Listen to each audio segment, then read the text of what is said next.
Pourquoi l'exposé du docteur en économie et ancien premier ministre de son pays, Chung Un-chan, a porté sur l'expérience sud-coréenne, croissance économique, croissance inclusive, a-t-il été invité à la conférence économique internationale? Réponse du ministre Louis-Paul Motazé de l'économie, de la planification et de l'aménagement du territoire, dont le département ministériel s'occupe de la coordination technique du volet lié à la participation gouvernementale.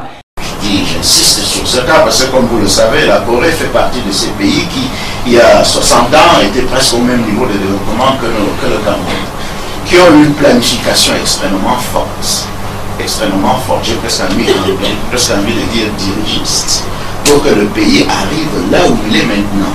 Nous, on est là pour écouter. Ça va peut-être nous amener à réorienter, à conforter certains de nos choix, ou alors à prendre des décisions nouvelles. Au-delà de la parlotte, le discours d'honneur du Coréen peut naturellement apporter beaucoup au Cameroun, dont les performances économiques sont encore en deçà des niveaux nécessaires pour réaliser le profil de la vision 2030 et situer le Cameroun, qui est dans une trajectoire de croissance, au niveau des performances des pays émergents. Idem pour les autres pays africains. José Manuel Barroso a actionné le levier en rappelant l'histoire de la Corée et du Kenya qui, il y avait 30 ans, étaient au même pied d'égalité. Aujourd'hui, retrace-t-il, la Corée est plus développée que le Kenya. Question pour Barroso de dire à l'assistance qu'aucun pays dans le monde ne s'est développé dans la fermeture. Selon lui, l'Afrique doit combiner ses partenariats. L'on ose croire que cette leçon n'ira pas dormir dans les tiroirs après la bonne organisation de la conférence économique internationale de Yaoundé. Pour emprunter le langage des économistes, le président Biya a déclaré que cette conférence est une occasion idoine de créer un véritable marché de l'investissement.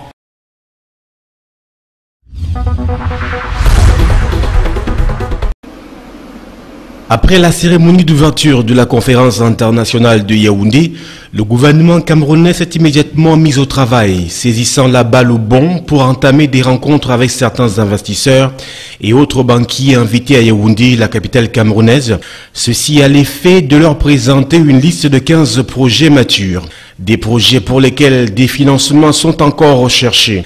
Comme quoi la conférence économique internationale de Yaoundé, au-delà du charme, constituait un forum dont l'enjeu était l'appel à l'investissement au Cameroun. C'est donc, suivant cette logique, que le gouvernement est tout de suite allé à la quête des investisseurs. Selon le ministère de l'économie, de la planification et de l'aménagement du territoire, la réalisation de ces 15 projets nécessite une enveloppe globale de financement de l'ordre de 1000 milliards de francs CFA, montant pour lequel le gouvernement camerounais ambitionne d'obtenir au moins des promesses de la part des investisseurs au terme de 48 heures d'échange dans la capitale camerounaise Yaoundé. Il est à préciser que ces projets sont essentiellement concentrés dans le secteur des infrastructures routières et énergétiques. Le gouvernement camerounais a déjà obtenu, pour certains d'entre eux, des financements partiels. L'on peut énumérer dans ce sillage la construction de l'autoroute Douala-Yaoundé d'un montant de 300 milliards de francs CFA, pour lequel Exim Bank of China a déjà mis à disposition une enveloppe de 241 milliards de francs CFA. La centrale à gaz de Kribi, le barrage sur la Menchoum. Il en est de même pour le projet de construction de la route Batiengantui Yoko Tibatinga-Oundéré sur un linéaire de 346 km.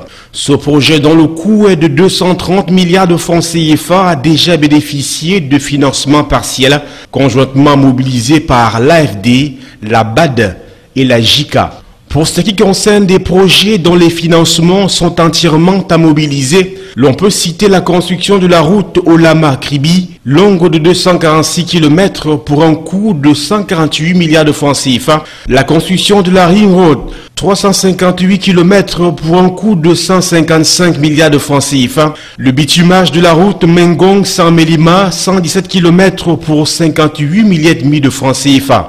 Au chapitre énergétique, le gouvernement camerounais fait du charme aux investisseurs aux fins de financer, entre autres projets, l'extension de la centrale à gaz de Kribi, la construction du barrage sur la Menchoum ou encore la construction d'une ligne de transport d'électricité de 225 kW entre Memveleu, dont le barrage est en cours d'achèvement, et Yaoundé, en passant par Ebolova, sur un linéaire de 285 km.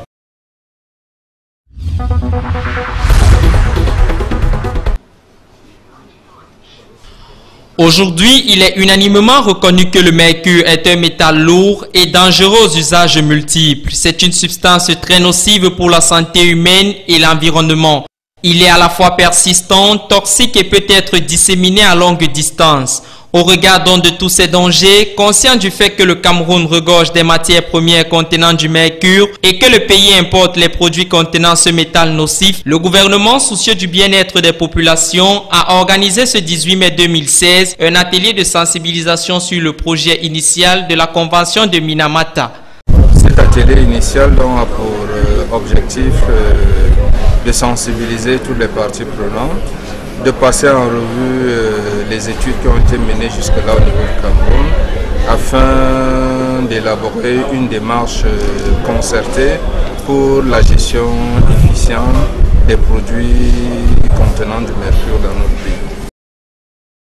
Également utilisé dans de nombreux produits comme les piles, les appareils de mesure, certains produits de santé et dans les procédés industriels. Les deux principales sources d'émissions du mercure dans l'environnement proviennent des émissions atmosphériques et de l'orpaillage artisanal.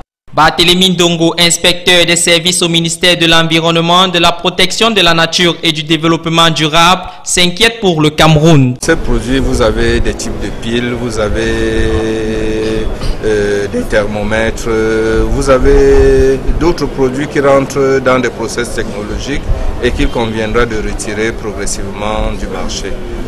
À en croire ce dernier, tout débute en 1932 dans la ville japonaise de Minamata.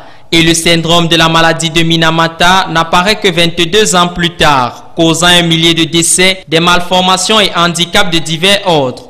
Au-delà donc de la sensibilisation, le Cameroun se doit de ratifier la Convention de Minamata qui entrera en vigueur d'ici 2017 afin de bénéficier des opportunités offertes sur le plan mondial pour protéger la santé de la population et l'environnement contre les effets néfastes du mercure.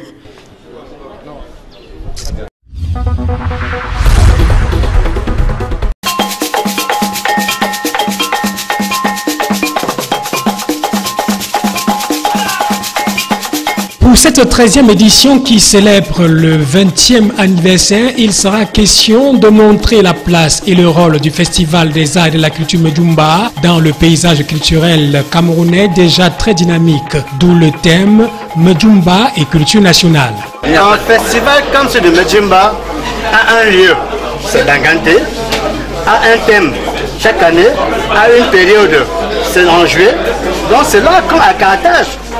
Comme à Cannes, on a des festivals dédiés à un endroit précis.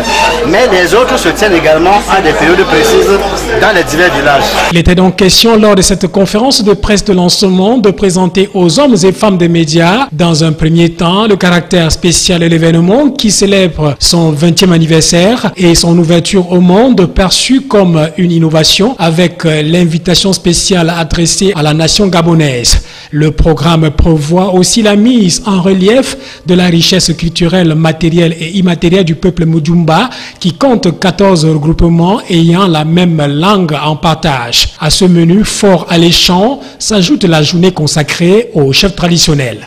Le chef est le centre. Le chef est le centre, étant gardien de la culture Mdjumba. Il est au centre de ce festival.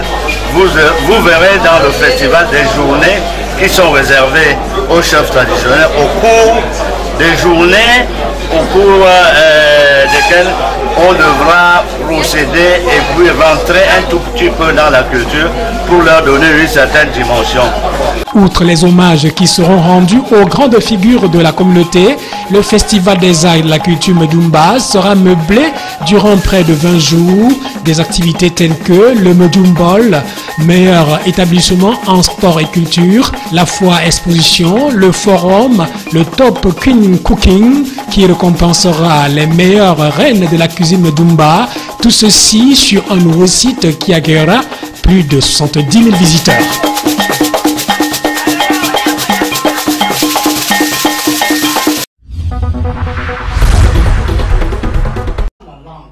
En 2012, le thème du festival Medumba portait sur la culture et l'émergence du Cameroun. En cette année 2016, les organisateurs de cet événement ont presque conservé le même esprit en retenant comme thème Medumba et culture nationale. Des thématiques qui, à chaque édition, dévoilent le souci du festival Medumba à apporter sa contribution au développement culturel du Cameroun. Justement, au niveau national, nous voulons que la culture Medumba apporte sa contribution au développement de notre pays. C'est pourquoi, au-delà de toutes ces foires qui font venir tout le monde, nous sommes en train au niveau de Medumba de vouloir avoir des originalités non Medumba, mais nationales. C'est là pourquoi en 2014, on a essayé de faire le concours du meilleur repas camerounais. Ce n'était pas le meilleur repas Medumba. Et le plat qui a gagné est un plat qui nous semble fédéré. C'était le macabo râpé à la sauce d'arachide. Et le président de ce concours n'était pas Medumba, c'était un gars du centre. Mais on a compris que c'était un plat dont le contenu, les composés étaient purement camerounais. En cette année anniversaire, le Festival des arts et de la culture Medumba, devenu au fil du temps une plateforme pour l'excellence d'expression de la richesse culturelle de la communauté Medumba, marquera son attachement à l'unité nationale en organisant pour cette 13e édition une grande marche de l'intégration nationale en plus de s'ouvrir au monde avec la présence de la communauté gabonaise.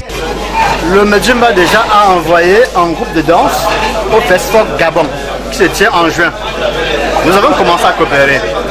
Les Gabonais à leur niveau auront au Cameroun un pavillon et les répartiteurs économiques gabonais viendront exposer ce qu'ils ont. Les artisans et les artistes viendront danser. Et également les Gabonais du Cameroun sont tous là pour partager le savoir, manger avec nous et vivre avec nous. Voilà la participation du Gabon. Outre les opérateurs économiques et autres organismes nationaux et internationaux, on note la présence active du gouvernement au Festival des arts et de la culture Medumba à travers le ministère du Commerce et la tutelle de l'événement qui n'est autre que le ministère des arts et de la culture.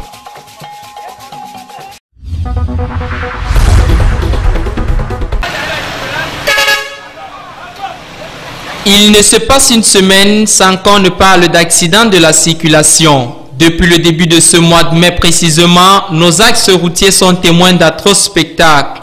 Collisions, carambolages, enchevêtrements de véhicules sont devenus le quotidien des riverains de ces routes, sans cesse sur le qui-vive.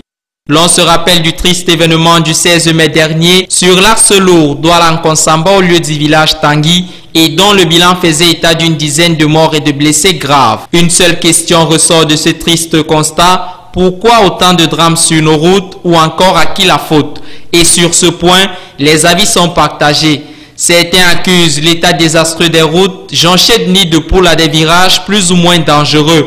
Mais de plus en plus, la responsabilité du conducteur est mise en avant. Excès de vitesse, conduite en état d'ivresse, somnolence au volant sont là quelques reproches faits à ces responsables du volant. Ajoutez à cela le mauvais entretien des véhicules qui désertent les rendez-vous de visite technique, l'absence des roues de secours et bien d'autres. Habitude meurtrière, consciente ou non, que combat depuis quelques années le gouvernement à travers le projet de la prévention routière qui porte tant bien que mal ses fruits. Campagne de sensibilisation, contrôle intensifié sur les différents axes routiers avec des sanctions honorables pour les conducteurs indélicats, non soucieux de se conformer aux résolutions mises en place pour la sécurité de tous. Néanmoins, ces actions et bien d'autres ne sauraient se parfaire sans l'implication personnelle de chacun, sans la prise de conscience de la préciosité de la vie. Et à quelques semaines du départ en vacances, l'on en appelle à la vigilance de tous.